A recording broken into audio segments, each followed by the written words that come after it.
एक शाम जोरों की बारिश होने लगी। घोंसले की छत से पानी टपक टपक कर रानो के बच्चों गुड़िया और कुकू पर गिर रहा था। माँ, बहुत ठंड लग रही है। ये पानी सीधा मेरे ऊपर गिर रहा है।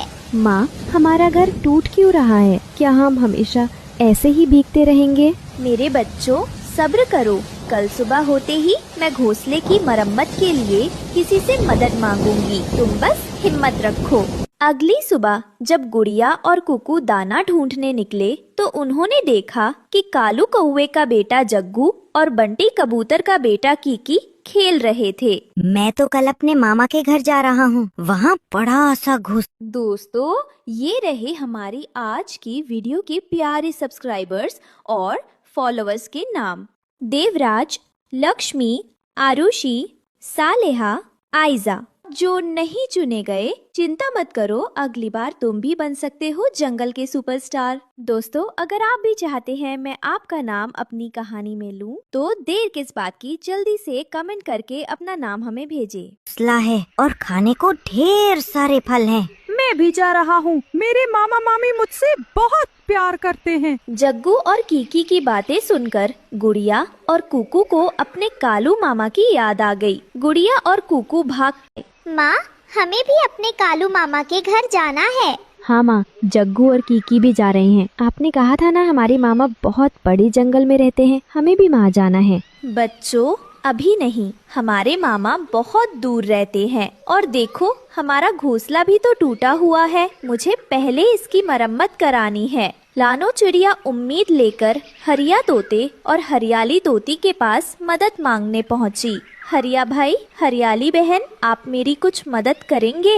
बारिश से मेरा घोंसला पूरा टूट गया है। अगर कुछ मजबूत तिनके मिल जाते तो।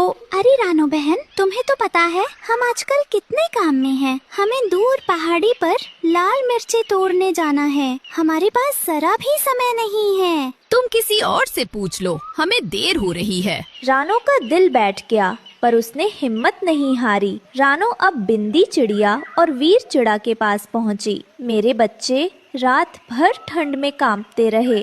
क्या तुम मुझे घोंसला बनाने के लिए थोड़ी नरम रुई या घास दे सकती हो?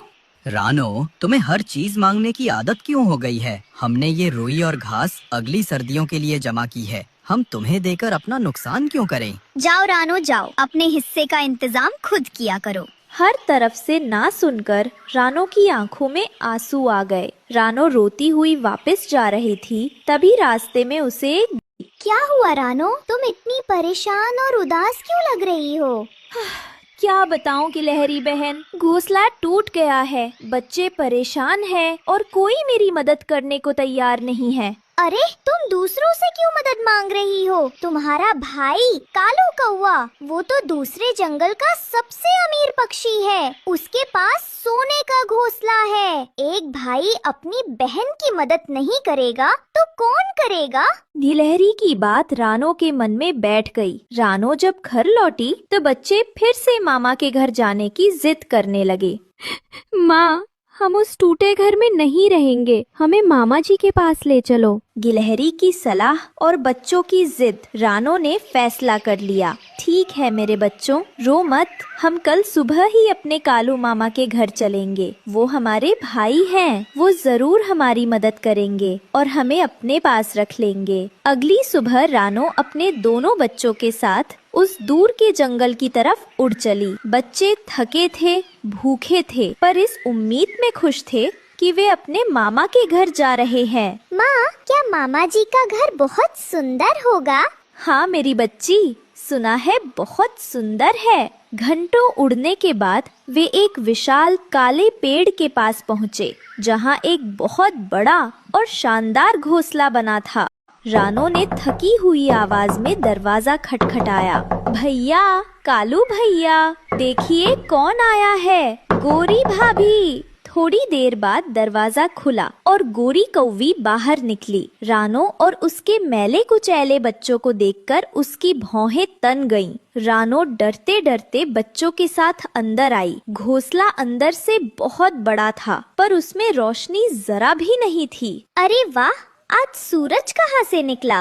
रानो, तुम्हें आज इतने सालों बाद अपने भाई की याद कैसे आ गई? भाभी, वो बच्चे आपसे मिलने की जिद। रहने दो ये बहाने, मैं सब समझती हूँ। जरूर घर में खाने को दाना नहीं होगा या सिर पर छत नहीं बची होगी, तभी आ गई यहाँ। क्यों आ गई हमारी जायदाद में से 1/3 हिस्सा मांगने? तभी अंदर से रानो का भाई कालू कौवा काऊ काऊ करता हुआ बाहर आया। भैया, रानो, तुम यहाँ क्या कर रही हो? तुम्हें यहाँ का पता किसने दिया? गुड़िया और कुकू ने अपने मामा को पहली बार देखा था। वे डरकर रानो के पीछे छिप गए। माँ, ये कौन है? ये इतने काले क्यों हैं? हाँ माँ, ये तो तोते और कबूतर जैसे सुंदर भी नहीं है। ये हमारे मामा हैं। अपने बच्चों की मासूम बात सुनकर रानो कांप गई, लेकिन कालू और गोरी ने वो बातें सुन ली थीं। सुना आपने? सुना? एक तो भीख मांगने हमारी चौखट पर आए हैं, ऊपर से हमारे ही रंग रूप का मजाक उड़ा रहे हैं। रानो, तुम्हारी हिम्मत कैसे हुई? तुम और तुम्हारे ये बदसूरत बच्चे मेरे घर में रहकर मेरी ही बेइज्जती करोगे? मुझे लगा ही था तुम कोई मुसीबत लेकर आई हो। भैया, ये बच्चे हैं, नादान हैं, इन्हें माफ कर दो। मेरा घोंसला सच में टूट गया है। बस कुछ दिन। निकल जाओ, निकल जाओ मेरे घर से। मेरी कोई बहन नहीं है। आज के बाद यहाँ दिखाई दी तो अच्छा नहीं होगा। कालू कौवे ने रानो और उसके भूखे प्यासे बच्चों को धक्के मारकर अपने आलीशान घोंसले से बाहर निकाल दिया। रानो अपने टूटे दिल और रोते हुए बच्चों को लेकर उस अंधेरे आसमान में वापस अपने टूटे घोंसले की तरफ उड़ चली। तभी उसे एक भारी और नर्म आवाज सुनाई दी। रुको बेटी, इस घनी रात में इन मासूमों को लेकर कहाँ भटक रही हो? रानो ने आवाज की तरफ देखा। एक बड़े पेड़ पर एक बुजुर्ग उल्लू बैठे थे, जिनके पंख के नीचे लकड़ी तराशने के कुछ औजार दबे थे। वो जंगल के जाने माने उल्लू लकड़हारे थे। बाबा, मैं क्या बताऊं, मैं रानो अपने बच्चों को इनके मामा के घर लाई थी। हम बहुत मुसीबत में थे। हमारा घोंसला टूट गया है, पर मेरे भाई ने। खून के रिश्ते अक्सर कच्चे धागे जैसे निकल आते हैं। बेटी, रोना बंद करो। तुम मुझे अपने घर का रास्ता बताओ। रानो जब अपने टूटे घोंसले पर पहुंची, उल्लू लकड़हारा भी उसके पीछे पीछे आ गए। उन्होंने जरा भी देर नहीं की और अपनी मजबूत कुल्हाड़ी और औजारों से घोंसले की मरम्मत शुरू कर दी। रानो और बच्चे बस हैरान होकर उन्हें देखते रहे। सुबह की पहली किरण तक उल्लू बाबा ने उस टूटे फूटे घोंसले को जंगल की सबसे मजबूत लकड़ियों और नरम घास से एक सुंदर और सुरक्षित घर में बदल दिया था। बाबा, मैं आपकी इस मदद का इसका मूल कैसे चुकाऊंगी? मेरे पास तो आपको देने के लिए कुछ भी नहीं है। मूल? बेटी, मदद का कोई मोल नहीं होता और अपनों से कोई कीमत नहीं लेता। बाबा, आप कितने अच्छे हैं। आप हमारे मामा जी जैसे बिल्कुल नहीं हैं। अरे, जो तुम्हें घर से निकाल दे वो कैसा मामा? तुम्हें मामा ही चाहिए तो आज से मुझे ही अपना मामा समझ लो। मैं हर रोज तुम दोनों के लिए मीठे फल लेकर आऊंगा। सच? हमारे उल्लू मामा, आप दुनिया के सबसे अच्छे मामा हो। रानो की आंखों में खुशी के आंसू थे। आज उसे समझ आ गया था कि रिश्ते खून से नहीं, दिल से और अपनेपन से बनते हैं। उसके बच्चों को आखिरकार एक सच्चा मामा मिल गया।